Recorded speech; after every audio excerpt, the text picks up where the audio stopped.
Now that we know how an on-site sewage system works, it's important to know how a system fails and what warning signs to look for.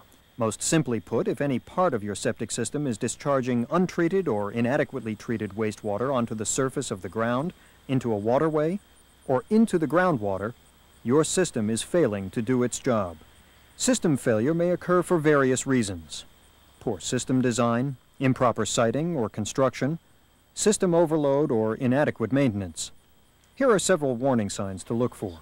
Slow drains may be the first sign of blockage in your septic tank or drain field. Offensive or foul odors can indicate that untreated wastewater is pooling above ground. This is a direct threat to the health of children or animals that might play in the area. Another sign of septic system failure is the excessive growth of lush, green, water-loving plants in the area of your septic tank or drain field.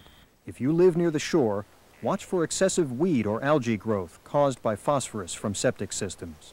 Have your drinking water tested if members of the household have recurrent incidents of gastrointestinal illness. If water tests indicate the presence of nitrate or fecal coliform bacteria in your well water, contaminants may be leaking from nearby septic tanks. An increase in infections or illnesses associated with swimming in a certain area may indicate that contaminants are reaching the water. These are usually minor ailments such as ear or eye infections, but could be illnesses such as dysentery or hepatitis. If you notice any of these warning signs, your system might not be doing its job or may even need a major overhaul. This can be very costly. Do not wait until your system shows signs of failure to have your septic tank pumped. The best way to avoid problems is to maintain a healthy system from the beginning. If your septic system is properly designed for the site and carefully installed, it can provide effective long-term wastewater treatment.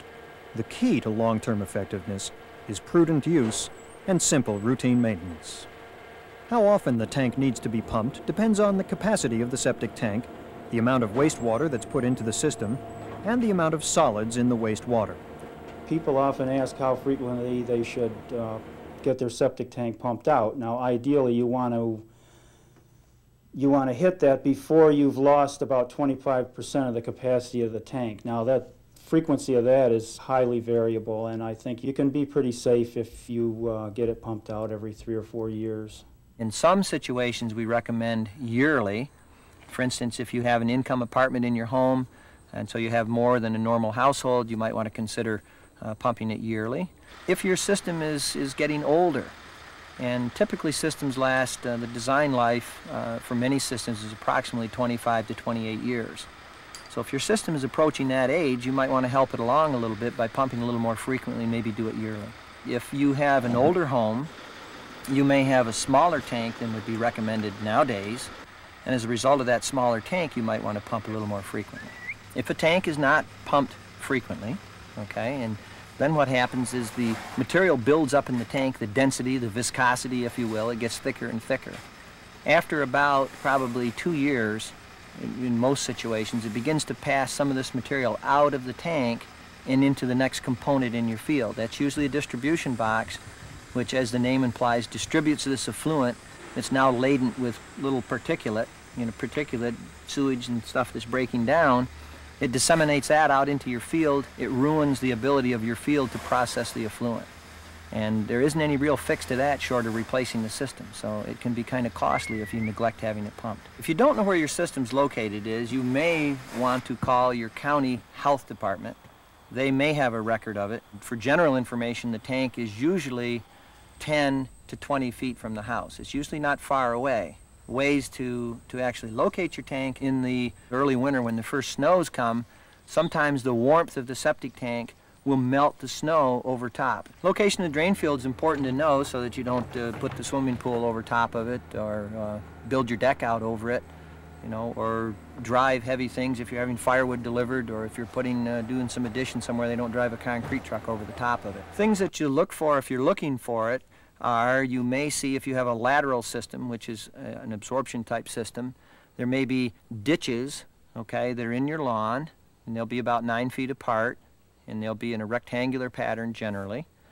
And you may notice in August, when things are very, very dry, that there's a little more moisture there. It's a little greener, and you may be able to see where those are. It'd be a good idea to note where they are and to just make a plan with some triangulations on it.